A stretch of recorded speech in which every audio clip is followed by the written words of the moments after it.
Buenos días, mi nombre es Gerard Siqueira. Ahora vamos a estar hablando sobre las patologías de la semana 1 hasta la semana 14. Vamos a hablar de la oftalmopatía tiroidea, también conocido como enfermedad de Graves o enfermedad tiroidea.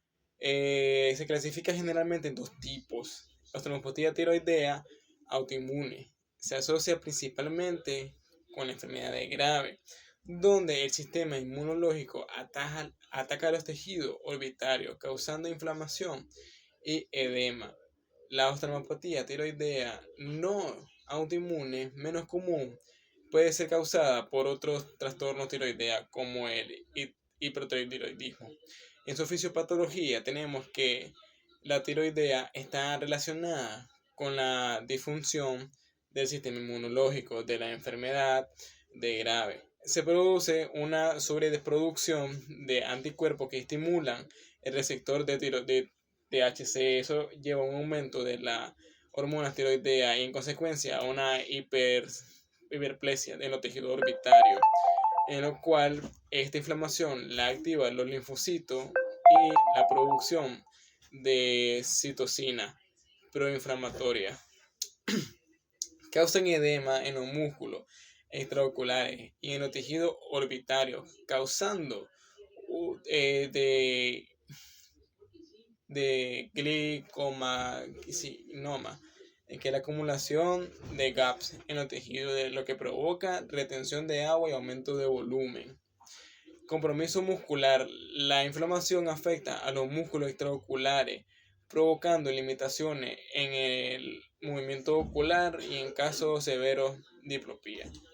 Después tenemos la oftalmoplegia, que aquí se ve bien. La oftalmoplegia se clasifica en dos tipos principales. Tenemos la oftalmoplegia interna, que afecta a los músculos que controlan los movimientos oculares verticales y horizontales. Puede ser causado de lesiones en el sistema nervioso central o enfermedades metabólicas. La oftalmoplegia externa involucra la parálisis de los músculos extraoculares y generalmente se relaciona con neuropatía y enfermedades musculares fisiopatológicas. La fisiopatología diversa y depende de subyacente. Algunas causas más comunes incluyen neuropatía diabética, en la cual los diabetes pueden estar afectados en los nervios, los músculos oculares, provocando oftalmoplegia. Síndrome de Miller-Fisher. Una variante del síndrome se caracteriza por oftalmoplegia, ataxia y arreplaxia. Se cree que es la origen autoinmune. Traumatismo o tumores, lesiones en el cerebro o en los nervios oculares pueden conducir a la parálisis de los músculos responsables del movimiento ocular. Después tenemos la celulitis orbitaria, en lo cual se clasifica en dos, en la cual tenemos la celulitis orbitaria presectal, en la cual afecta los tejidos de lo que se encuentran anteriormente los septos orbitarios. En alguna de sus causas generalmente se origina de infecciones locales como blefaritis o conjuntivitis a partir del traumatismo, que permiten la entrada de patógenos. En sus síntomas incluye dolor, enrojecimiento e hinchazón en los párpados, que no comprometen la visión, en la cual tenemos su segunda clasificación, que es la celulitis orbitaria presectal. En su definición tenemos que involucra el tejido situado detrás del septo orbitario y después comprometen estructuras más profundas, en lo que la causa pues suele ser consecuencia de infecciones sinusuales, especialmente los senos, o donde pueden aparecer la cirugía debido al sistémica. Síntomas, además, dolor y edema. Se presentan alteraciones visuales, proptosis o exoftalmo y fiebre grave, y puede llevar complicaciones severas como acceso o trombosis del seno cavernoso. Fisiopatología. La fisiopatología de la celulitis orbitaria se relaciona con la inflamación y la respuesta inmune ante una infección. En la inflamación tenemos la invasión del patógeno en los tejidos orbitarios. Provoca una respuesta inflamatoria caracterizada por la liberación de mediadores químicos que aumentan la permeabilidad vascular. Esto lleva a la acumulación de líquidos intersticiales en la formación de edema, en los cuales su compromiso de estructura en el caso de la celulitis postsectal, la inflamación puede afectar al nervio óptico y los músculos extraoculares, resultando en diplopía y reducción de la agudeza visual. La presión sobre el óptico puede ser ocasionada por pérdida de visión, no se puede tratar de forma adecuada. En los patógenos más comunes tenemos las bacterias, en los cuales son el Staphylococcus o el Streptococcus aureus.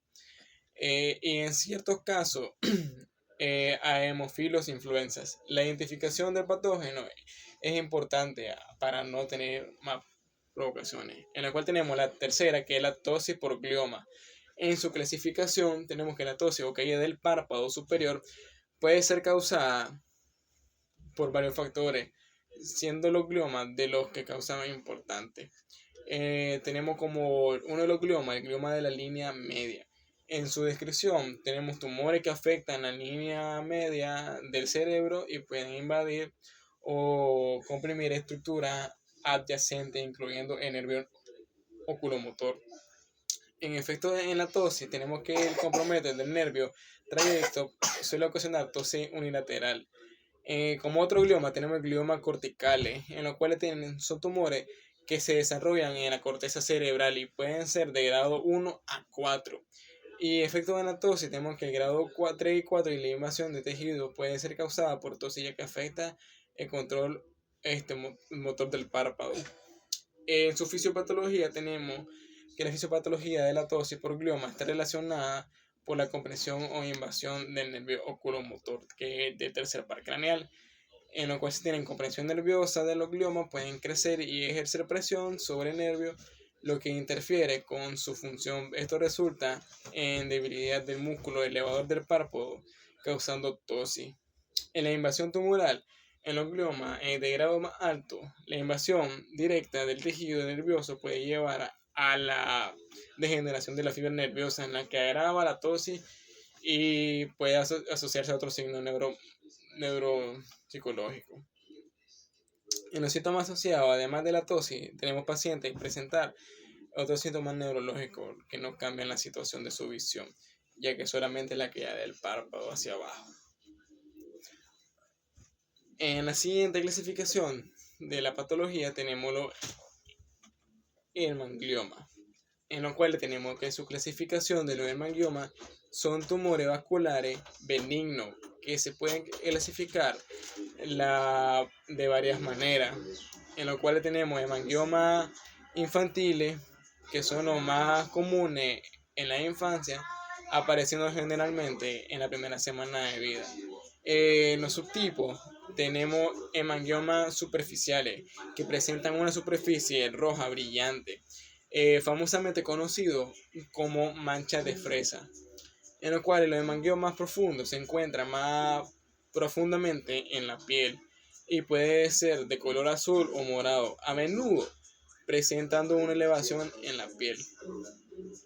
En su segunda clasificación tenemos los hemangioma adquirido, que aparecen en la edad adulta, generalmente en áreas expuestas al sol. En su subtipo tenemos que los hemangiomas seniles o de ancianos son lesiones benignas que suelen ser planos y de color rojo. Hemangioma de tipo cavernoso, formaciones más grandes y profundas en comparación con los infantiles. En su clasificación tenemos por localización, en lo cual los hemangiomas cutáneos localizados en la piel, hemangiomas mucosos que son localizados en la membrana mucosa como la boca o la nariz, y los hemangiomas viscerales, en los cuales afectan órganos internos más raros y potencialmente más peligrosos. En su fisiopatología tenemos de los hemangiomas implica una proliferación aberrante de los vasos sanguíneos, en los cuales se hace una formación de vasos durante el desarrollo fetal. Los hemangiomas pueden resultar de la formación anormal de vasos sanguíneos, en la cual la proliferación celular se debe a una despolarización de factores de crecimiento, especialmente de factor de crecimiento endotelial vascular, que se llama BEV.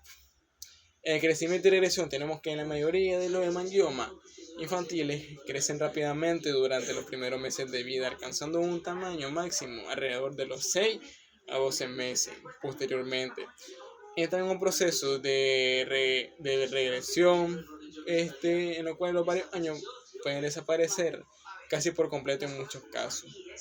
En la mayoría de sus complicaciones tenemos, aunque no son benignos, los hemangiomas pueden causar complicaciones si afectan en la área crítica como la visión, la audición o la respiración, dependiendo de su localización. En raras ocasiones suelen ser ulceraciones o sangrar.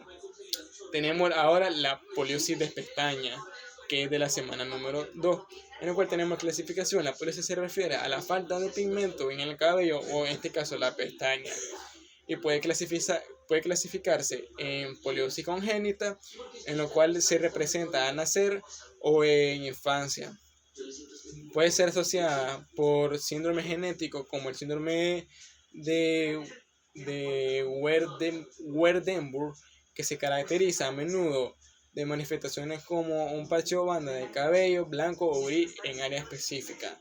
En su segunda clasificación tenemos la poliosidad adquirida, en lo cual le ocurre más tardar en la vida y puede ser el resultado de diversas condiciones como enfermedades autoinmunes, traumatismo o exposición a ciertos medicamentos.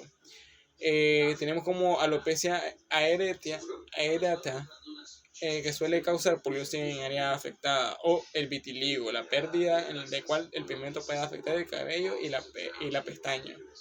En la fisiopatología tenemos que la poliosis se relaciona con la pérdida de melanocitos en las células responsables de la producción de pigmentación.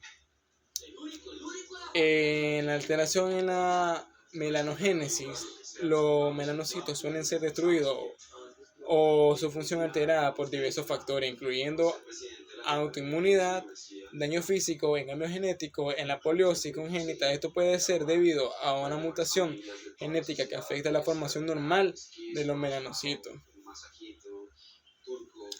En los impactos de la apariencia, tenemos que la falta de pigmentación en la pestaña suele ser estéticamente nada más, en lo cual le preocupan para algunos individuos porque tienen complicaciones médicas severas. En sus asociaciones clínicas tenemos la poliosis suele ser afectaciones o otros síntomas dependiendo de la condición subyacente. En el caso del síndrome de Waardenburg, por ejemplo, pueden haber pérdida auditiva o anomalía en la pigmentación de la piel, aunque no es muy probable, puede suceder en algunos casos. Ahora tenemos en la siguiente la madarosis, en lo cual la madarosis se define como la pérdida parcial o total de la pestaña y puede clasificarse en madarosis congénita, en la cual se presenta al nacer o en la infancia debido a factores genéticos o congénitos, en los cuales puede estar asociado con síndromes como el síndrome de Turner o el síndrome de Sheklag, en lo cual donde hay malformaciones en los folículos pilosos. Tenemos que en la clasificación la madarosis adquirida ocurre cuando a más tardar en la vida y puede ser causada por diversas condiciones, incluyendo infecciones como la blefaritis o tiñosis, o enfermedades autoinmunes como el lopo o entamatoso sistémico. En el trauma físico tenemos lesiones que afectan la zona pestaña y tenemos como tratamientos también médicos, quimioterapia o radioterapia que pueden afectar el crecimiento del cabello y la pestaña. En su fisiopatología tenemos la fisiopatología de la madarosis, se relaciona con la alteración de la función de los folículos de la pestaña, alteraciones en el ciclo de crecimiento, la pérdida de pestaña puede ser resultado de ciclo de crecimiento alterado, donde la fase anógena, fase de crecimiento, se va acortada o inhibida. Esto puede deberse a un daño directo en los folículos de factores sistémicos que afectan a su funcionalidad. Tenemos que en la destrucción de folículos en condiciones como la blefaritis, la inflamación crónica puede llevar a la destrucción de los folículos pilosos, impidiendo la generación de pestañas en enfermedades autoinmunes. El sistema inmunológico puede atacar erróneamente los folículos, causando caída de la pestaña. Eh, Aunque existen algunas implicaciones, su mayor implicaciones clínicas la tenemos como la madrosis no solo tiene, sino que también puede afectar la salud ocular, ya que las pestañas juegan un papel muy importante en la protección del ojo, en lo cual nos ayuda a prevenir la entrada de partículas extrañas y evaporación excesiva de las lágrimas.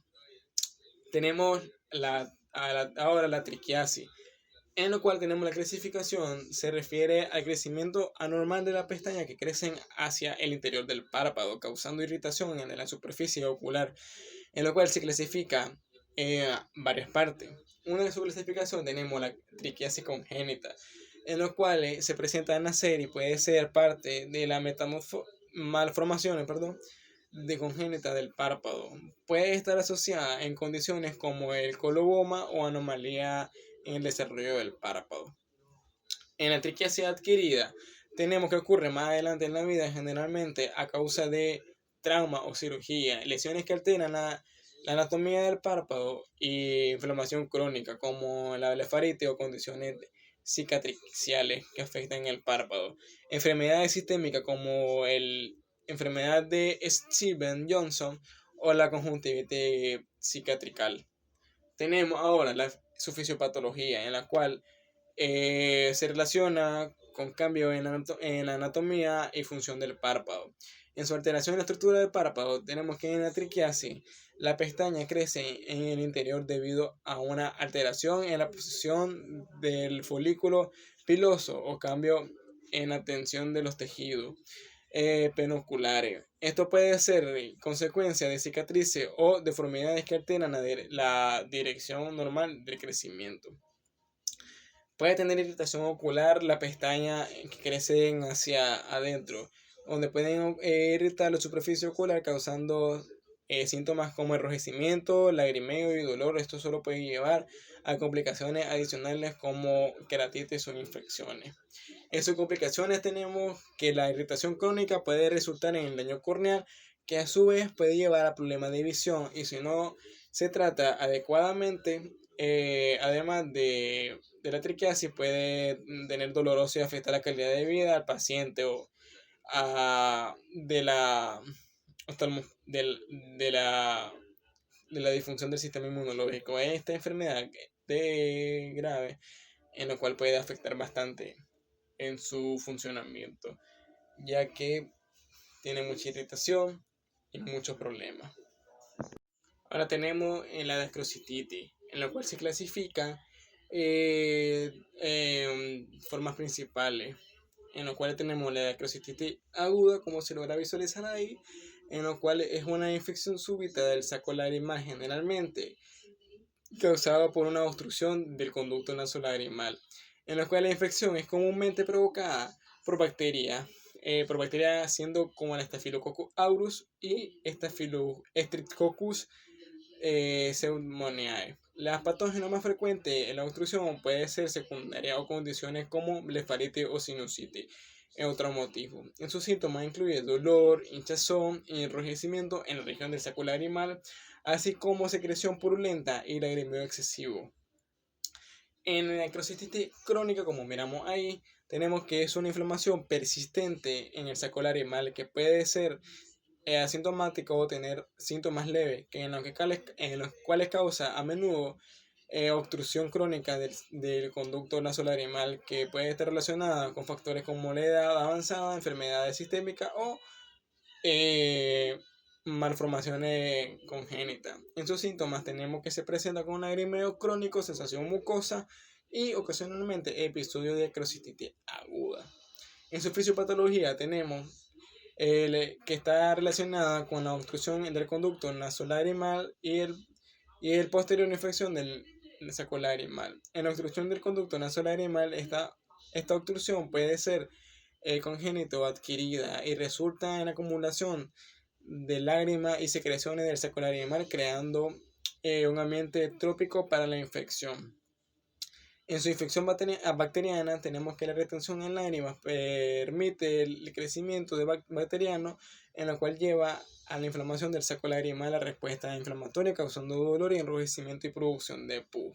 En sus complicaciones tenemos que si no se trata de necrocistitis aguda puede llevar a la formación de abscesos filosos o en caso severo en la propagación de infecciones en la estructura adyacente como la órbita. Ahora tenemos el mucocele, en lo cual el mucocele se refiere a la acumulación del moco en la cavidad anatómica y puede clasificarse en mucocele del saco lagrimal, en lo cual le ocurre cuando hay una obstrucción del conducto nasolagrimal y se acumula moco en el saco lagrimal, en lo cual causa puede ser consecuencia de descrocitis crónica, traumatismo o cirugías previas. En mucocele de los senos paranasales tenemos que en su descripción en forma de los senos maxilares, frontales o etmoidales debido a la obstrucción de los conductos de drenaje, en los cuales generalmente se relaciona con la sinusitis crónica, alergia o infecciones respiratorias. En su fisiopatología tenemos que el mucocele se centra en la obstrucción del drenaje normal del moco, lo que resulta en una acumulación, obstrucción, en la cual puede ser causado por inflamación de la mucosa, poliposo de la mucosa, o la acumulación de moco, generalmente presión dentro de la cavidad, lo que puede llevar a la expresión del tejido y a la formación de un quiste. En una inflamación crónica, la acumulación del moco puede causar inflamación crónica de los tejidos circundentes, lo que puede resultar en síntomas como dolor facial, congestión nasal o en algunos casos cambios en la visión, en lo cual afecta el área orbitante. En las complicaciones, si no se trata el mucocele, suele causar destrucción ósea, infecciones secundarias y complicaciones graves como la extensión de la infección de la órbita o al cerebro. Tenemos ahora la queratoconjuntivitis seca, en lo cual tenemos que en su clasificación la queratoconjuntivitis seca, también conocida como síndrome del ojo seco, se clasifica en dos principales tipos, en lo cual tenemos que en la queratoconjuntivitis seca primaria no está asociada a enfermedades sistémicas o condiciones subyacentes, en los cuales causas generalmente se relacionan con una disminución en la producción de lágrimas debido a factores como el enrojecimiento y el uso prolongado de lentes de contacto en el ambiente seco. En su segunda clasificación tenemos que la queratoconjuntivitis seca secundaria ocurre como el resultado de enfermedades sistémicas o condiciones subyacentes, en los cuales puede estar asociada con enfermedades autoinmunes como el síndrome de Sjögren, en los cuales los medicamentos como antihistamínicos o antidepresivos o condiciones como la blefaritis o la obstrucción de los conductos lagrimales. En su fisiopatología tenemos que la fisiopatología de la queratoconjuntivitis seca implica múltiples factores que afectan la producción y la estabilidad de la película lagrimal, donde su disminución de la producción de lagrimal, la principal causa de la queratoconjuntivitis seca es la insuficiencia en la producción de lágrimas y las glándulas lagrimales. Esto puede ser resultado del daño de las glándulas lagrimales, como el síndrome de Sjögren, dando el sistema inmunológico ataca a las glándulas. Tenemos también como la evaporación aumentada. La evaporación de la película lagrimal puede aumentar debido a factores ambientales como aire acondicionado o calefacción, o condiciones como el blefaroplasmo, que afecta la distribución de las lágrimas de la superficie ocular, donde sus alteraciones en la composición de la película lagrimal está compuesta por tres capas: lipídica, acuosa y mucosa.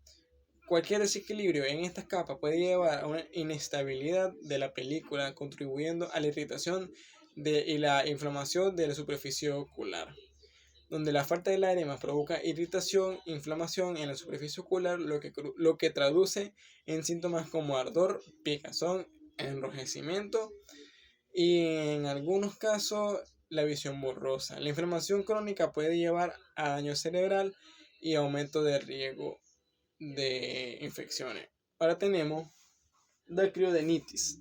Tenemos que en la dacridonitis es la inflamación de las glándulas lagrimales y se clasifica en dos formas principales, en las cuales tenemos la dacridonitis aguda, en la cual se presenta de forma repentina y puede estar asociada a infecciones en las cuales generalmente causada por infecciones virales como el virus de las paperas o bacterianos, puede ser secundaria a infecciones sistémicas o locales. En la dacridonitis crónica tenemos que se presenta en forma persistente y puede ser más difícil de diagnosticar, donde puede estar relacionada con enfermedades inflamatorias como enfermedades autoinmunes, como el síndrome de Sjögren nuevamente, o con obstrucción del conducto lagrimal.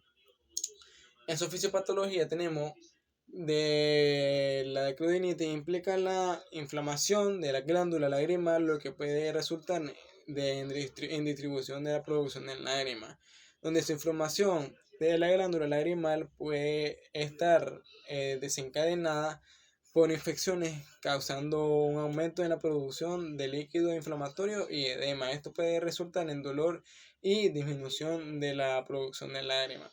Si su obstrucción y drenaje, esto puede normalmente de las lágrimas, lo que lleva a una acumulación de líquido y puede causar este aumento de la presión en la glándula.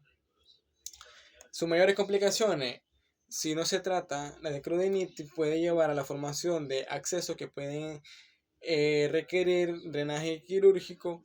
La inflamación crónica puede afectar la función de las glándulas lagrimales, contribuyendo al desarrollo de queratoconjuntivitis seca. Tenemos en su siguiente patología, que es de la semana número 3, los famosos orzuelos.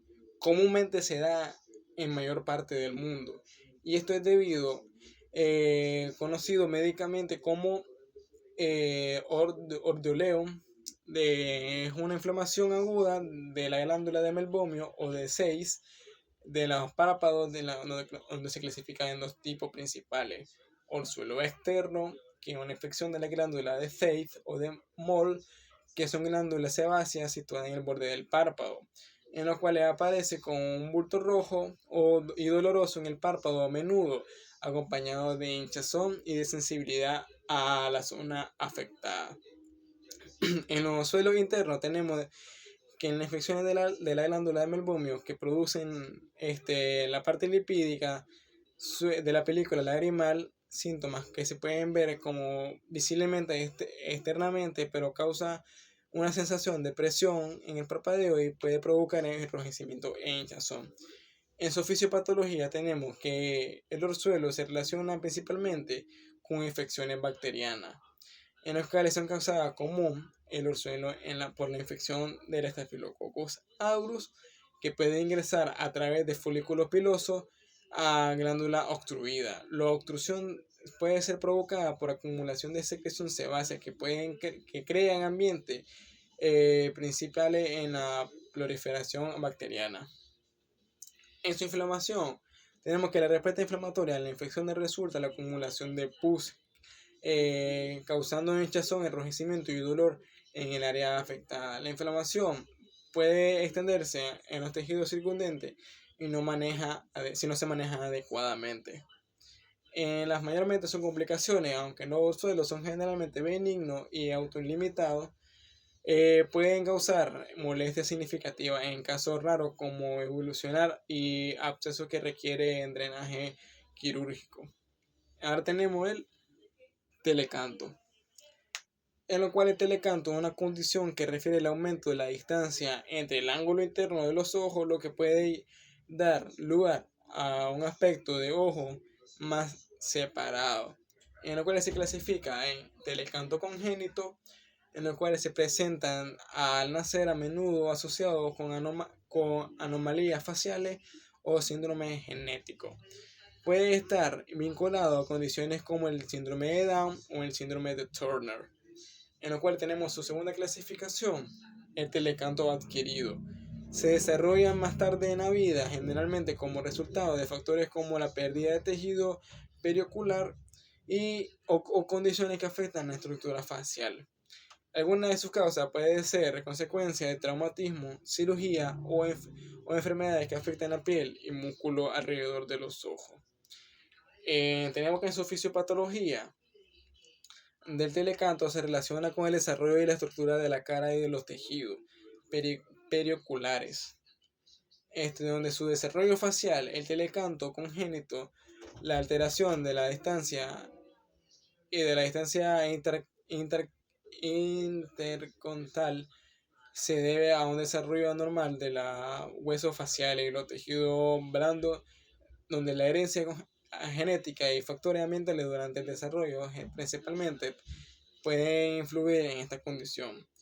Sus alteraciones musculares y cutáneas en el telecanto adquirido, la pérdida del soporte muscular o cambios de la piel pueden llevar a un aumento de la distancia entre los ojos. Esto puede ser debido a condiciones que afectan la elasticidad de la piel o la pérdida del volumen de la ósea perocular. Tenemos que el impacto estético y funcional el telecanto puede ser implicaciones estéticas causando percepciones de la belleza facial. En algunos casos también puede asociarse como problemas funcionales como dificultades en la visión o el cierre adecuado en los párpados.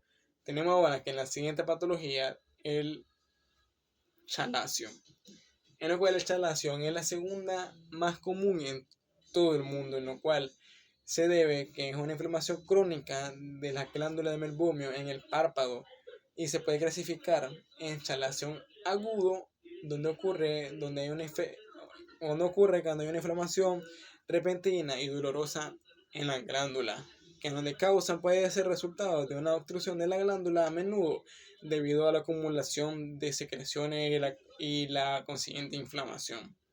En su segunda clasificación tenemos que el chalación crónico, que se desarrolla de forma gradual y puede ser indoloro, generalmente se asocia con una obstrucción persistente en la glándula de melbomio, que resulta en la formación de un quiste lleno de material sebáceo, en lo cual no tiene ningún dolor al momento del tacto, en lo cual se tiene que tener mucho cuidado si al momento de tocar con la mano estéril, o mejor dicho, que no esté sucia. En su fisiopatología tenemos que el chalación relaciona con la obstrucción de la glándula de melbomio y la obstrucción de en la glándula responsable de que secretan lípidos que forman la capa lipídica de la película lagrimal. La obstrucción de esta glándula puede ser causada por diversos factores, incluyendo la inflamación crónica, blefaritis, condiciones sistémicas, donde su acumulación de secreciones, cuando la glándula se obstruye, las secreciones lipídicas se acumulan formando un quiste. A medida que el quiste se desarrolla, puede causar inflamación en los tejidos secundarios, en los cuales resultando en un bulto visible en los párpados. Tenemos la inflamación crónica. Persistente puede llevar a la formación de tejido cicatrical, lo que puede implicar el tratamiento y aumentar la recurrencia del chalacio. Tenemos que en sus síntomas, tenemos lo que incluyen un bulto indoloro en el párpado, inflamación y en algunos casos, molestia e irritación ocular. Si el chalacio se infecta, puede volverse doloroso y causar enrojecimiento.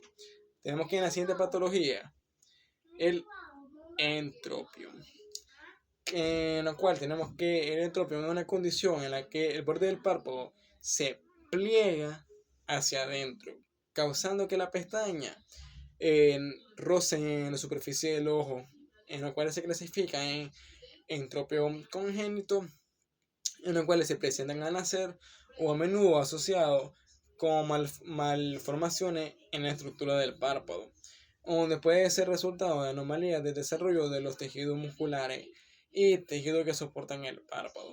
Tenemos en su segunda clasificación el entropio adquirido, donde se desarrolla más tarde en la vida y es más común en personas mayores, en los cuales incluyen debilidad en los músculos, en los párpados, cicatrices por traumatismo, inflamación crónica o enfermedades como la blefaritis.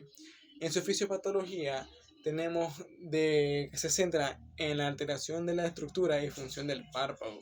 Si su alteración muscular es la debilidad de los músculos que mantienen el párpado en su posición, puede llevar un pliegue hacia adentro. Esto es común en el entropio adquirido, donde la laxitud de los tejidos se asocia en el envejecimiento. Cicatrices y traumatismo en el párpado, ya que por cirugía o trauma pueden provocar que el párpado se retraiga hacia adentro, causando entropio. La inflamación crónica de la piel también puede contribuir a esta condición. Tenemos ahora que si llega a haber irritación a medida de la pestaña roce en la superficie del ojo, puede causar irritación, enrojecimiento y en algunos casos daño corneal. Esto puede resultar en síntomas de dolor, lagrimeo excesivo y sensación de cuerpo extraño en el ojo, donde sus complicaciones, si no se trata el entropión, puede llevar a una complicación severa como la queratitis, ulceración. En la siguiente clasificación tenemos el ectropión, en lo cual el ectropión se define como la impresión hacia afuera del borde del párpado, lo que provoca la superficie interna del párpado quede expuesta, que se clasifica en diferentes categorías. El ectropio congénito, que presenta al nacer, a menudo asociado a malformaciones congénitas en el párpado, condiciones genéticas específicas, en la cual se causaba puede ser resultado de un desarrollo anormal de los tejidos componentes del párpado. Tenemos el ectropión adquirido también, que se desarrolla más tarde en la vida, comúnmente a personas mayores, en las cuales le da la laxitud de los tejidos periculares, suele ser su causa principal. Las cicatrices en la cirugía, trauma, pueden provocar refracción del párpado, inflamación con condiciones en la blefaritis crónica, distribuir el desarrollo del ectropión. El ectropión paralítico, tenemos que en descripción ocurre debido a la parálisis del nervio facial, además del músculo que controla el párpado. Puede ser consecuencia de enfermedades como la parálisis del Bell o lesiones traumáticas. El ectropión mecánico, en los cuales resultan de la presión ejercida de los párpados por tumores o lesiones. En los cuadros de tumores palpebrales o condiciones que causan inflamación significativa. Tenemos que en la fisiopatología del ectropio tenemos que se relaciona con la alteración de la anatomía y la función del párpado.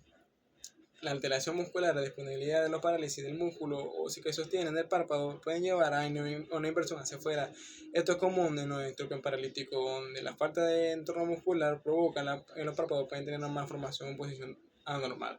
Si su cicatriz y refracción o cicatrices o traumatismo o cirugía pueden causar refracción de la piel de los párpados, alterando el ectropio. De inflamación crónica también puede afectar la elasticidad de la piel. Por su consecuencia, la exposición de la superficie interna del párpado puede llevar a una irritación ocular, sequedad y aumento del riesgo de infecciones o falta de contacto. Esto puede llevar a la sequedad ocular, resultado por daño corneal. En sus síntomas tenemos que los pacientes pueden experimentar enrojecimiento, lagrimeo excesivo y sensación de cuerpo extraño y molestia.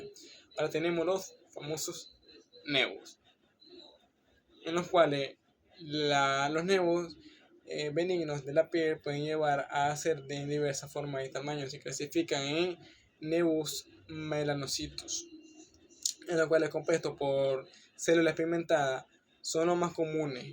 Pueden ser planos o congénitos y elevados.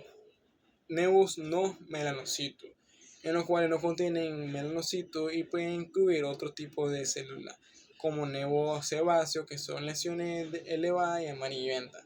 Tenemos que en los nevos congénitos representan a nacer y pueden variar de tamaño dependiendo de su pequeña característica. Pueden estar asociados con un melanoma, en los cuales sus nevos adquiridos aparecen en la infancia o adultez y son comunes, en los cuales suelen ser benignos y pueden cambiar con el tiempo. En su fisiopatología tenemos que los nevos se relacionan con la proliferación de melanocitos o células dérmicas.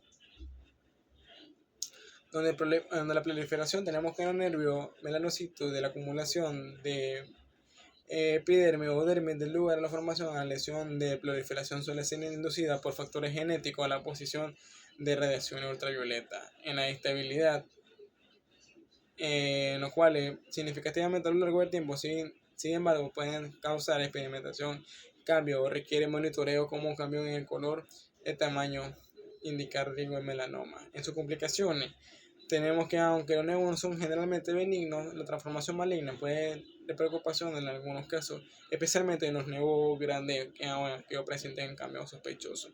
En sus síntomas tenemos que la mayoría de los nevos son asintomáticos. Pueden causar preocupación estética o molestia en la localización del área de fricción. En la siguiente patología tenemos las verrugas, en los cuales las verrugas son lesiones benignas causadas por la infección del virus del papiloma humano VPH. Se clasifican en varias categorías según su localización y características. Las verrugas comunes son las más frecuentes y pueden parecerse en el tamaño y dedo, en los cuales tienen una superficie rugosa y son de color carne o marrón. Sus verrugas plantales se localizan en las plantas, en los pies, en los cuales son dolorosas y pueden aparecer como lesiones planas en otras superficies duras. Las verrugas planas aparecen en áreas expuestas como la cara y los brazos, que son caracterizadas en lisas y planas de color carne o ligeramente elevadas. Las verrugas filiformes, en los cuales se presentan como pequeñas protuberancias alargadas, suelen aparecer en la cara alrededor de los labios y también se localizan alrededor de las uñas, en los cuales pueden afectar el crecimiento y causar molestia. En su fisiopatología tenemos que las verrugas suelen estar asociadas por la infección del VPH y la respuesta del sistema inmunológico. En su infección viral, el VPH infecta las células epidérmicas provocando una proliferación anormal de las células de la piel. Esto resulta en el engrosamiento de los epidermos en la formación de verrugas. En la respuesta inmunológica tenemos que la aparición está influenciada por la respuesta inmunológica del huésped en individuos inmunocompetentes del sistema inmunológico. Ellos suelen controlar infecciones de las verrugas y pueden resolverse. Sin embargo, en personas inmunodeprimidas, la verruga puede persistir y diseminarse. En su contagio tenemos que las verrugas son contagiosas y se transmiten por contacto directo o indirecto, lo que significa que pueden propagarse a través de superficies contaminadas. En sus complicaciones tenemos que algunas verrugas son benignas, pueden causar molestia física, estética y en algunos casos pueden transformarse en lesiones malignas. En la otra patología tenemos los lipodermoides, en los cuales es una lesión benigna que se presenta como un quiste y de masa en la conjuntiva y se clasifica en lipodermoides congénitos, en los cuales presentan al nacer a menudo asociados con anomalías congénitas, en los cuales generalmente se localiza en la región lateral de los párpados o en la conjuntiva. Puede estar asociado con otros problemas oculares. Los lipodermoides adquiridos se desarrollan más tarde en la vida y puede ser secundario, trauma e inflamación. Características que lesiones adquiridas pueden ser menos comunes y suelen resultado de acumulación de tejido adiposo en la conjuntiva. Tenemos que en la fisiopatología el tipo lipoide se relaciona con la inflamación de tejido adiposo en la conjuntiva. Su formación de quiste en el lipodermoide se origina en la proliferación de células mesodérmicas que forman tejido en la conjuntiva. Esta proliferación puede ser inducida por factores genéticos o ambientales. Su desarrollo anormal de los lipodermoides congénitos, la formación anormal de tejido adiposo puede estar relacionado con el desarrollo embrionario. En el caso de los lipodermoides adquiridos, el trauma o la inflamación crónica puede contribuir a la acumulación de grasa. Las asociaciones con otras anomalías, los lipodermoides congénitos a menudo están asociados con anomalías oculares como el microoftalmo, lo que sugiere un embriológico común. En los síntomas tenemos que los lipodermoides suelen ser indolores y no afectan la visión, lo que puede causar molestia en estética, especialmente si son grandes o localizadas en áreas visibles. Tenemos en la siguiente las hemorragias, en los cuales la hemorragia subconjuntival es la acumulación de sangre en los espacios entre la conjuntiva y la esclerótica, donde se clasifica en hemorragia subconjuntival, en lo cual ocurre sin un trauma evidente y puede ser idiopática. Puede estar asociado con factores como hipertensión, trastorno de la coagulación o esfuerzo físico intenso. Tenemos que su segunda clasificación, la hemorragia subconjuntival, en la cual resulta en un trauma directo en el ojo. Puede ser causado por lesiones en cirugía o cuerpos extraños. Tenemos la hemorragia subconjuntival recurrente, en la cual ocurre repetidamente en un paciente. Puede estar relacionado con condiciones subyacentes que predisponen a la hemorragia. En su fisiopatología tenemos que la hemorragia subconjuntival involucra la ruptura de los vasos sanguíneos en la conjuntiva. Su ruptura vascular, la hemorragia se produce cuando los vasos sanguíneos pequeños en la conjuntiva se rompen liberando sangre en el espacio subconjuntival. Esto puede ser causado por el aumento repentino de la presión, como el caso de la tos violenta o el elevamiento del objeto pesado. En los factores predisponentes tenemos la hipertensión arterial, del uso de anticoagulantes, trastornos que pueden ser aumentar la susceptibilidad de hemorragia subconjuntival. Tenemos que la inflamación y respuesta inmunológica, la acumulación de sangre puede desencadenar una serie inflamatoria de la conjuntiva, lo que puede causar un enrojecimiento y molestia. En sus síntomas tenemos que la hemorragia subconjuntival se presenta como una mancha roja brillante en la superficie blanca del ojo. Generalmente no causa dolor ni afecta la visión y en la mayoría de los casos resuelven espontáneamente en 1 o 2 semanas. En los siguientes tenemos los melanomas conjuntival, en los cuales se clasifican según su localización y característica fisiológica. Tenemos primeramente los melanomas conjuntival primarios. Se originan en la conjuntiva y están asociados con otro melanoma en el cuerpo, que se caracterizan, pueden aparecer como una lesión pigmentada o no pigmentada en la superficie conjuntival. Tenemos que en la segunda clasificación los melanomas conjuntivales secundarios, que surgen como resultado en otra parte del cuerpo, característica que puede presentar agresivo y su pronóstico menos favorable. Los melanomas conjuntivales nodulares se presentan como un nódulo elevado en la conjuntiva. Puede ser de color marrón oscuro o negro, con frecuencia están asociados con sangre o ulceración. Los melanomas conjuntiva lateral, la descripción tenemos que son localizados en la lateral de la conjuntiva, puede estar asociado con cambios en la córnea y provocar astigmatismo. En su fisiopatología tenemos que el melanoma conjuntival involucra diversos factores que distribuyen a su desarrollo. Tenemos como factores genéticos que la disproponización genética juega un papel de desarrollo en los cuales han sido identificados como melanomas conjuntivales. La exposición a radiación ultravioleta, la exposición prolongada a la radiación ultravioleta es un factor significativo, ya que esto causa melanocitos que pueden afectar a la transformación maligna, o siendo la proliferación celular, en lo cual el melanoma se caracteriza por la proliferación descontrolada de las células, en lo cual la formación de nódulos y lesiones en la conjuntiva. Ahora tenemos la invasión y la metastasis. A medida que los melanomas avanzan, pueden invadir el tejido adyacente y formar pequeños coágulos. En la metastasis pueden ocurrir a través de los síntomas, que en los cuales los pacientes pueden presentar una masa pigmentada o no pigmentada en la conjuntiva, cambian la visión, irritación y en caso avanzado dolor.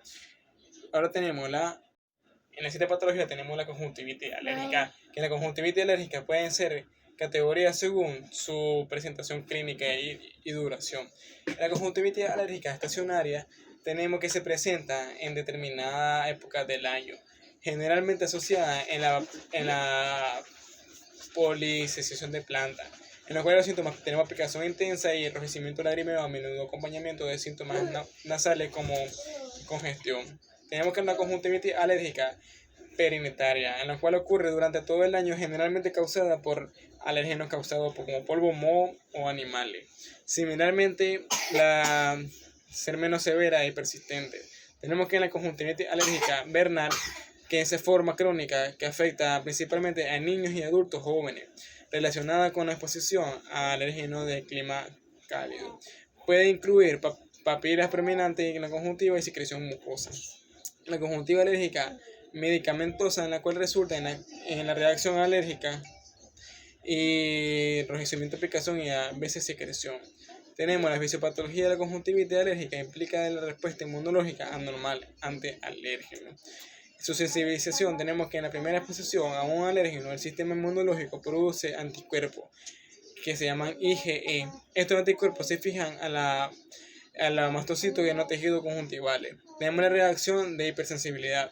En exposiciones posteriores y alérgenos se unen a los anticuerpos IgE en los mastocitos, provocando la liberación de mediadores inflamatorios como hiperemia y inflamación, en lo cual la liberación de estos mediadores causa vasodilatación de la permeabilidad vascular, en lo que resulta enrojecimiento, hinchazón y secreción de moco. Estos síntomas incluyen picación, enrojecimiento, lagrimeo y en algunos casos fotofobia. La conjuntivitis alérgica puede ser relacionada dependiendo de la naturaleza del alérgeno. Tenemos ahora los quistes de retención conjuntival, en los cuales los quistes de retención conjuntival son lesiones benignas que se forman por la acumulación de fluido en la conjuntiva. Se clasifican en quistes de retención congénitos, en los cuales son presentados al nacer, generalmente derivados de su desarrollo anormal durante el embriogénesis, donde se pueden ser asintomáticos y requieren tratamientos menos que no son molestos. Los quistes de retención adquiridos tenemos que se desarrollan más tarde en la vida, frecuentemente como resultado de la obstrucción de glándulas, que pueden ser causados por inflamación, trauma o condiciones que afectan la producción de lágrimas. Después tenemos los quistes de retención mucoso, en los cuales formando la combinación de moco debido a la obstrucción de glándula mucosa en la conjuntiva. Tenemos un aspecto translúcido y pueden variar en el tamaño. En su fisiopatología tenemos que los quistes de retención conjuntival se relacionan a la obstrucción y acumulación de fluido, en lo cual la obstrucción de glándulas, los ajustes de formación cuando las glándulas mucosas de la conjuntiva se obstruyen, lo que impide la salida normal de la secreción. Esto puede ser resultado de inflamación o trauma, en lo cual su acumulación en fluido resultante de la obstrucción lleva a la formación de quistes. Estos quistes pueden ser indoloros y generalmente no afectan la visión. Su inflamación, en algunos casos, la formación de quiste puede llevar en lugar a una leve inflamación de los tejidos circundantes, aunque esto no puede ser muy común. Esos síntomas tenemos que la mayoría de los quistes de retención son asintomáticos, sin embargo, si se agradan, pueden tener molestias y en caso raro pueden tener extirpación quirúrgica. Después tenemos la conjuntivitis viral. La conjuntivitis viral se clasifica en varias categorías según el virus causante y la presentación clínica. La conjuntivitis viral tenemos en la aguda, causada por virus que se llama el adenovirus, que es el más común, donde dan enrojecimiento ocular, picazón, secreción acuosa y a menudo síntomas asociados como fiebre y malestar general. La conjuntivitis epidémica, en la cual a menudo se presenta en brote, especialmente en jugadores como escuela o guardería, principalmente causado por adenovirus, que también puede incluir otro virus como el herpes simple. Tenemos la conjuntivitis herpética.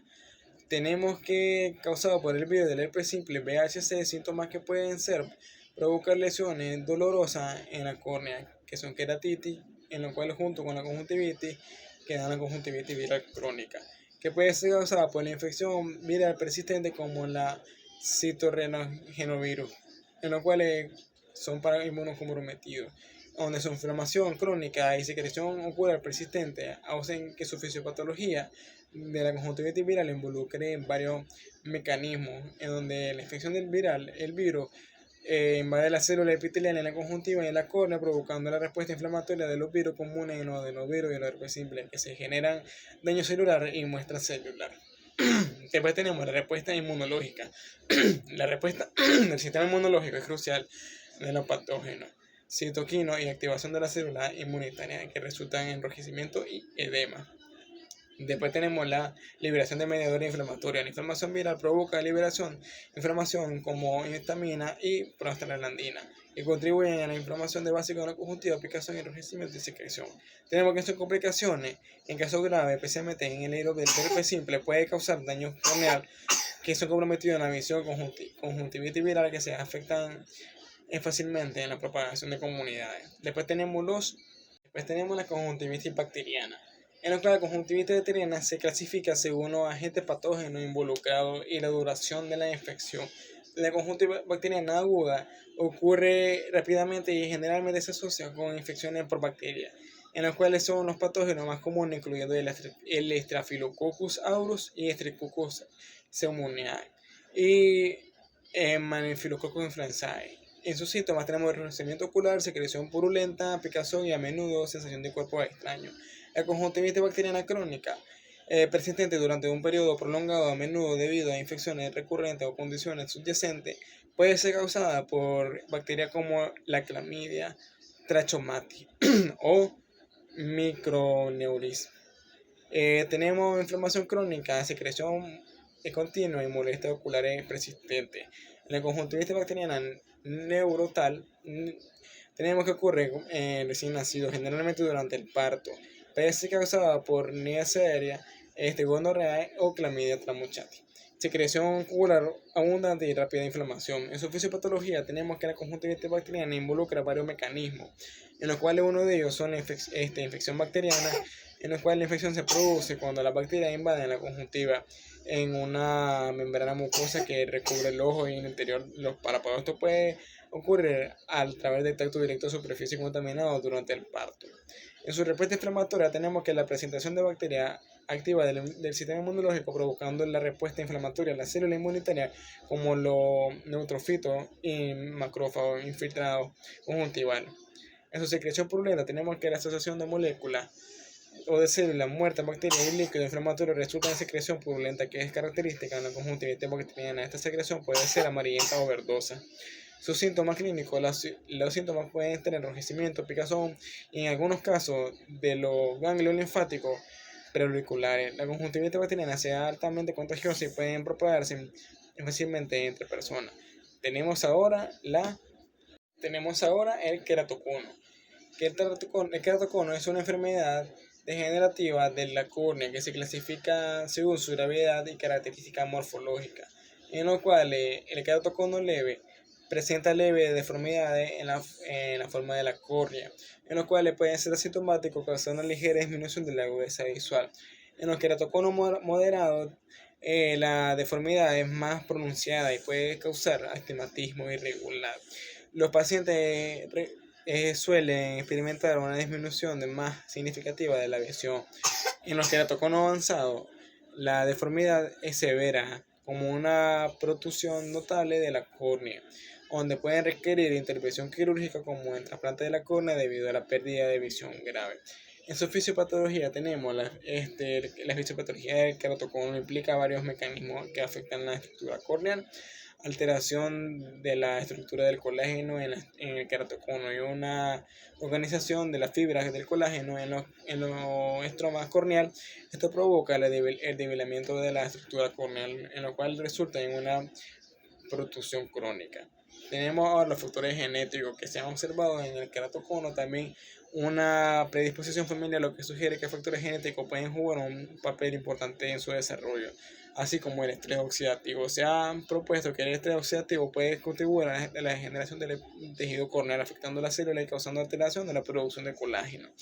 Y sus factores ambientales también no lo podemos dejar afuera, ya que eso la exposición a factores ambientales como la fricción ocular pueden agravar la condición. La alergia al afrontamiento frecuente de los ojos pueden desencadenar o empeorar el queratocono. En los síntomas tenemos que los pacientes con queratocono pueden experimentar visión borrosa, distorsionada y sensibilidad a la luz. La progresión puede ser disminución significativa de la agudeza visual y complicaciones como cicatrices corneales. Tenemos ahora queratopatía en banda, en los cuales la queratopatía en banda se clasifica según su localización y características clínicas.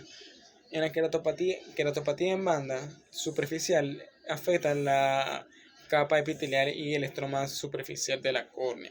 Se presenta como una opacidad difusa en la parte central de la córnea que puede ser más evidente en la región del limbo. La queratopatía en banda profunda afecta las capas más profundas del estroma corneal, en los cuales puede provocar una pérdida significativa de la transparencia corneal y afectar la visión. En su fisiopatología tenemos de la queratopatía en banda, involucra varios mecanismos, en los cuales son algunos depósitos de calcio. La queratopatía en banda se caracteriza por la acumulación de depósitos de calcio en la córnea, especialmente en la capa de Bowman. Y en el epitelio, estos depósitos pueden resaltar en la alteración de la homeostasis del calcio debido a diversas condiciones.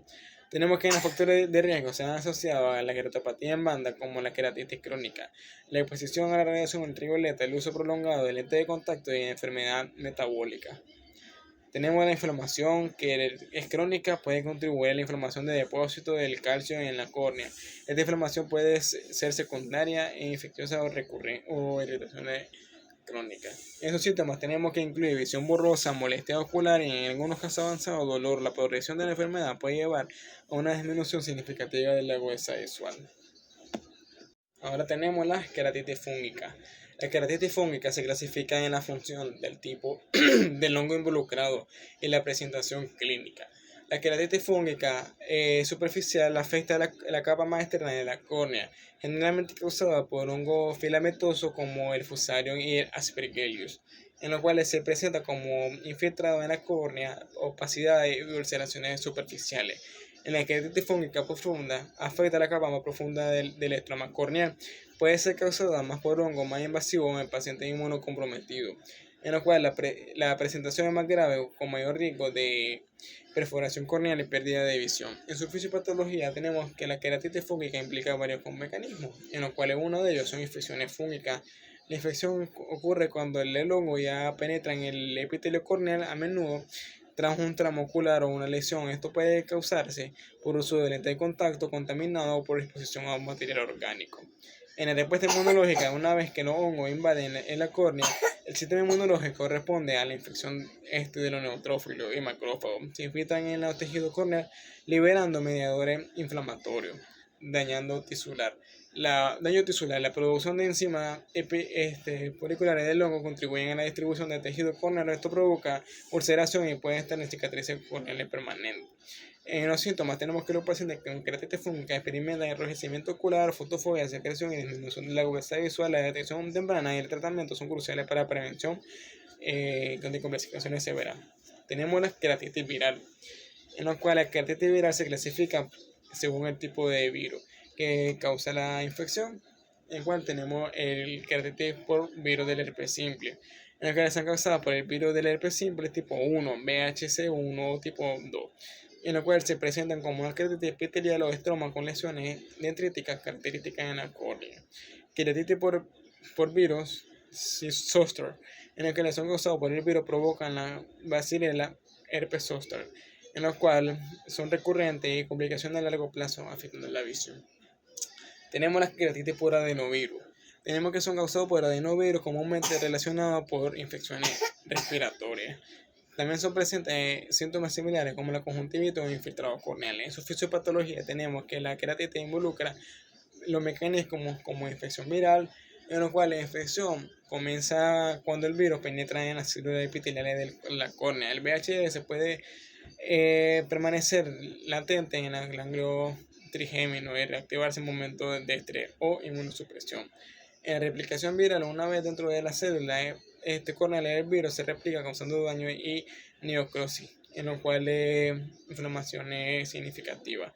La respuesta inmunológica a la infección viral incluye la infiltración de células inmunitarias como el linfocito T. Esto puede resultar con edema corneal y infiltrados estromales.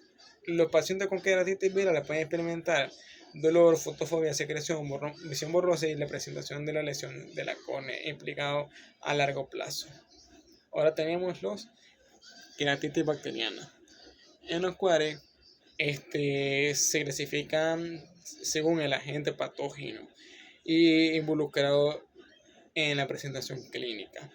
En la queratitis bacteriana aguda tenemos que ocurre de forma repentina y generalmente está causada por bacterias comunes, causadas por los patógenos más frecuentes, incluyendo como el Staphylococcus aureus y el Streptococcus pneumoniae y Pseudomonas aeruginosa, en los cuales tenemos enrojecimiento ocular, dolor, secreción y fotofobia. En la queratitis bacteriana crónica tenemos que persistente durante un periodo prolongado y suele ser causado por infecciones recurrentes. Suele ser asociado por bacterias como la clamidia, trachomatis o mycobacterius, en los cuales son inflamación crónica y secreción continua y molestia ocular persistente. La queratitis bacteriana neonatal ocurre en recién nacidos, generalmente durante el parto, principalmente causado por Neisseria gonorrhoeae y clamidia trachomatis. Síntomas de secreción ocular abundante y rápida inflamación. En su fisiopatología tenemos que la queratitis bacteriana incluye varios mecanismos como la infección bacteriana, en lo cual la infección se produce cuando la bacteria invade la superficie corneal, que puede ser facilitada por un trauma, por uso de lente de contacto contaminado o enfermedades previas. En la respuesta inflamatoria, la presencia de la bacteria activa los sistemas inmunológicos, provocando una respuesta inflamatoria neutrófilos y macrófagos. Se infiltran en el tejido corneal, liberando mediadores antiinflamatorios. En la secreción purulenta, la acumulación de células muertas bacterianas inflamatorias resulta en secreción purulenta, característica de la queratitis bacteriana. Esta secreción puede variar entre su color y su consistencia. En el daño tisular, la producción de toxinas y enzimas por parte de la bacteriana contribuye a la destrucción del tejido corneal, provocando ulceración y posible cicatrización. En los síntomas clínicos tenemos los síntomas que incluyen como fotofobia, secreción purulenta y tratamientos son cruciales para sus complicaciones graves. Después tenemos que en la semana número 7 la catarata madura. Que la catarata madura es una forma avanzada de catarata que se clasifica en su ubicación y características. Afecta a la corteza y cristalino, puede provocar visión borrosa y a los alrededores de la luz. La catarata nuclear afecta principalmente el núcleo del cristalino y generalmente se asocia con una visión amarillenta o marrón y puede llevar a una pérdida progresiva de la agudeza visual. La catarata subcasular posterior, en la cual se forma en la parte posterior del cristalino, pueden causarse problemas de la visión más grave y más rápidamente que otro tipo de catarata. En su fisiopatología tenemos que la fisiopatología más común de la catarata madura implica cambios de la estructura del cristalino, como opacificación del cristalino. La catarata se desarrolla debido a la acumulación de proteínas normales del cristalino, lo que lleva a la opacificación de las proteínas. Cuando se agrupan alteraciones, la transparencia del cristalino. En sus alteraciones metabólicas tenemos como la edad, diabetes y exposición a radiaciones ultravioleta pueden contribuir a la formación de catarata. Deshidratación de cristalino y la pérdida de fibra de colágeno también son factores importantes. Los cambios de composición del cristalino a medida que envejecemos, la composición química del cristalino cambia, lo que afecta su elasticidad y capacidad para enfocar. Esto puede resultar en el aumento de su opacidad. Los pacientes con catarata madura, subcasular, nucleares o brunescentes corticales tienen dificultad de visión borrosa y dificultad de ver de noche, y su cambio de colores, la progresión de la catarata puede llevar a una pérdida significativa de la agudeza visual. En la siguiente patología tenemos el glaucoma de ángulo cerrado anterior. El glaucoma de ángulo cerrado anterior se clasifica según su presentación y gravedad, en los cuales tenemos el glaucoma de ángulo cerrado primario. No se asocia con ninguna otra enfermedad ocular. Esta es la forma más común del glaucoma de ángulo cerrado. Puede presentarse en episodios agudos o como una forma crónica donde los ataques agudos son frecuentes y pueden ser debilitantes. El glaucoma de ángulo cerrado secundario se resulta en una condición ocular subyacente como inflamación, trauma o neoplasia. Puede ser menos común y se presenta en pacientes con antecedentes de otras infecciones oculares. El glaucoma de ángulo cerrado congénito tenemos que presentar a nacer debido a la malformación en la anatomía del ángulo endocorneal.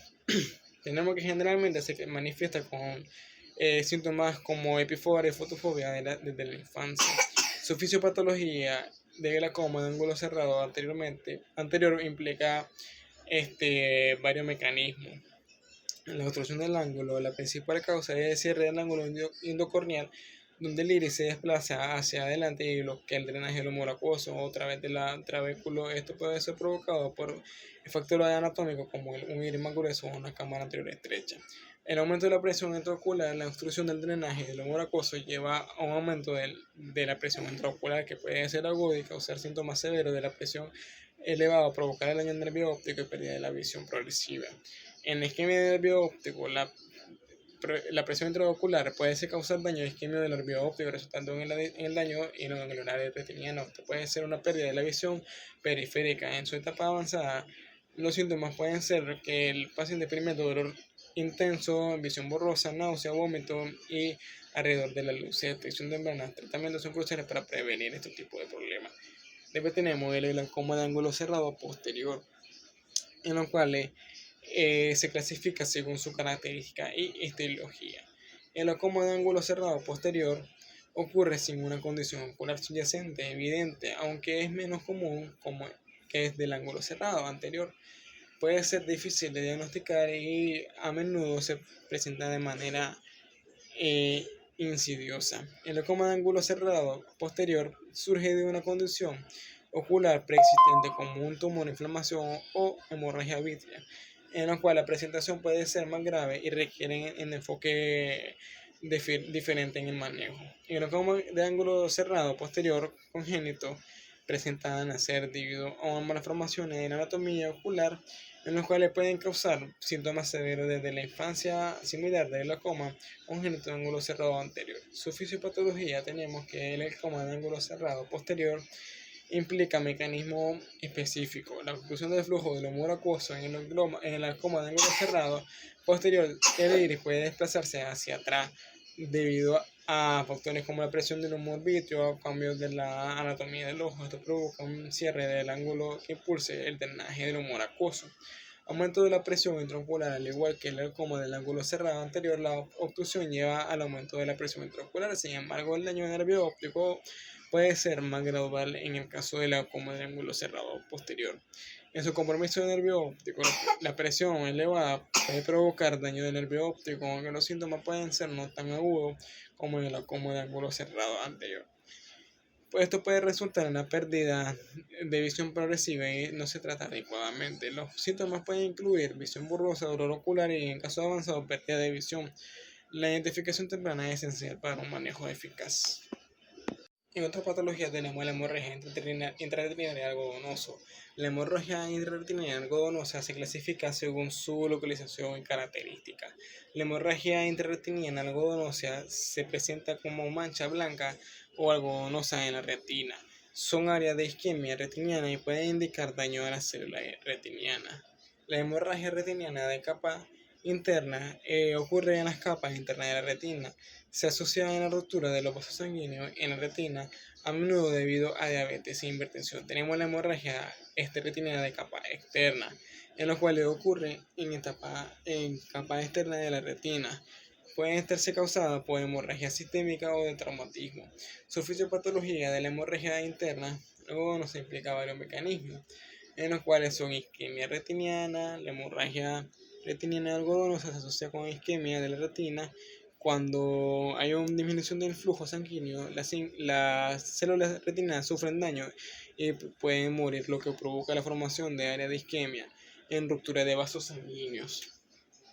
La ruptura de vasos sanguíneos de la retina puede ser debido a causas incluyendo diabetes mellitus, hipertensión y enfermedades vasculares como ruptura de la provocación de sangre de la retina. La respuesta inflamatoria puede provocar o desencadenar una respuesta inflamatoria local, lo que puede agravar el daño retiniano y contribuir a la formación de cicatrices. Los síntomas de la hemorragia intrarretiniana algodonosa pueden incluir visión borrosa, manchas en el campo visual y, en caso severo, pérdida de visión, atención temprana y el tratamiento de eso son esenciales para minimizar el daño visual. En otra patología tenemos la retinopatía hipertensiva aguda. La retinopatía hipertensiva aguda se clasifica según la gravedad de los cambios retinianos observados y se divide en varias etapas. Que tenemos la retinopatía hipertensiva leve, en la cual se caracteriza por los cambios sutiles en los vasos sanguíneos retinianos, en los cuales puede incluir estrechamiento arterial y cambio en la relación arteria-vena. La retinopatía hipertensiva moderada presenta cambios más evidentes en la retina. Se observan exudado algodonoso, hemorragia retiniana y cambio de la apariencia de la retina. La retinopatía hipertensiva severa, la forma más grave que puede llevar a complicaciones significativas, incluye edema de la papila óptica, hemorragia retiniana importante y exudado duro. En su fisiopatología tenemos que la retinopatía hipertensiva aguda implica varios mecanismos, en los cuales son el aumento de la presión arterial. La hipertensión arterial provoca un aumento de la presión dentro de los vasos sanguíneos retinianos, lo que puede llevar a una ruptura de pequeños vasos y hemorragia. En la alteración de la permeabilidad vascular, la hipertensión puede causar cambios en la estructura de los vasos, haciendo que sean más permeables. Esto permite que los fluidos y proteínas se filtren en la retina, resultando en un edema y exudado. En la isquemia retiniana, los daños de los vasos sanguíneos pueden provocar isquemia en la retina, lo que puede contribuir a la formación de exudado algodonoso y otros cambios retinianos. Los síntomas de los pacientes pueden experimentar visión borrosa, destello de luz o pérdida de visión. La detección temprana y el tratamiento de las hipertensiones son cruciales para prevenir el daño permanente. Después tenemos lo más importante, en lo cual no tiene que quedar ninguna duda, que son uno de los más cruciales, que sufren los diabéticos, en los cuales son la retinopatía diabética, en los cuales se clasifica en varias etapas, pero una de las más importantes tenemos que son la retinopatía diabética proliferativa y no proliferativa. Ahorita le voy a hablar sobre la proliferativa, que en sus siglas son RDNP. Es la más forma inicial más común de la enfermedad característica, que se divide en la subcategoría. Se observa un leve engrosamiento de la retina y microneurisma moderado. Se presenta exudado, algodonoso, hemorragia retiniana y el cambio de una región arteria-vena. Además de 20 hemorragia retiniana en cuanto cuadrante y cambio significativo en los vasos sanguíneos. La retinopatía diabética proliferativa RDP ocurre cuando se forman nuevos vasos sanguíneos en la retina y en el vítreo. Estos vasos son frágiles y propensos a romperse, lo que puede provocar hemorragia vítrea y potencialmente ceguera. Después tenemos el edema macular diabético, en los cuales en la acumulación de líquido en la mácula, la parte de la retina responsable de la visión central, puede ocurrir en cualquier etapa de retinopatía diabética y es una de las principales causas de la pérdida de visión de estos pacientes. La fisiopatología implica varios mecanismos, en los cuales la exposición prolongada a nivel elevado de glucosa de la sangre provoca el daño de vasos sanguíneos retinianos. Esto se introduce en el aumento de la permeabilidad vascular, lo que permite la infiltración de fluido y proteína en la retina. El estrés oxidativo y la hiperglucemia también introduce la producción de especies reactivas a oxígeno que causan daño celular y contribuyen a la inflamación. La alteración en el flujo sanguíneo. La retinopatía diabética se caracteriza por el cambio en el flujo sanguíneo retiniano que puede resultar en la inflamación de nuevos vasos, que es la neovascularización. Se puede respuesta al oxígeno. Los síntomas incluyen visión borrosa y en etapa avanzada por pérdida significativa de la agudeza visual. La detección temprana y el manejo adecuado son cruciales para prevenir las complicaciones. Después tenemos la degeneración macular. La degeneración macular se clasifica en dos tipos principales: degeneración macular secundaria o húmeda, en la cual se caracteriza por la formación de nuevos vasos sanguíneos anormalmente debajo de la retina, que son también neovascularización. Estos vasos son frágiles y pueden causar hemorragia, acumulación de líquido, lo que lleva a una pérdida rápida de la visión central. La degeneración macular secundaria o seca es la forma más común y menos grave de la enfermedad. Se caracteriza por el adelgazamiento de la retina y la acumulación de drusas, depósito de lípido en la mácula, en la pérdida de la visión es más gradual en comparación a la forma húmeda. La fisiopatología involucra varios mecanismos, en los cuales la acumulación de drusas es la degeneración seca. Las drusas se acumulan entre la retina y el epitelio pigmentado, lo que puede llevar a una degeneración de las células retinianas y la pérdida de función visual. La neovascularización en la forma húmeda, le falta de oxígeno en la retina estimula la formación de nuevos vasos sanguíneos. Estos vasos son inestables y pueden filtrar líquido y sangre, causando daño rápidamente en la célula retiniana. La inflamación y estrés oxidativo, ambos tipos de degeneración macular, están asociados con una respuesta inflamatoria y un aumento de estrés oxidativo, lo que contribuye a la degeneración celular. Los síntomas de la degeneración macular incluyen visión borrosa, distorsionada y la percepción de mancha oscura del campo visual. La progresión de la enfermedad puede llevar a una pérdida significativa de la visión central. Después tenemos lo más fuerte, que son los desprendimientos de retina y a su vez retinopatías, que pueden llevar a ser un desprendimiento de la retina traccional y la retinopatía diabética proliferativa, que son dos condiciones oculares que se pueden provocar en ambas afecciones, que están relacionadas con la formación de tejido cicatrical y la alteración de la estructura retiniana, pero pueden diferenciarse histológicamente y en resumen aborda clasificación y fisiopatología. En el desprendimiento de retina traccional tenemos que la retina se clasifica según la extensión de desprendimiento. El desprendimiento de retina traccional primario resulta en enfermedades que afectan la retina, como la retinopatía diabética o la retinopatía de prematuridad.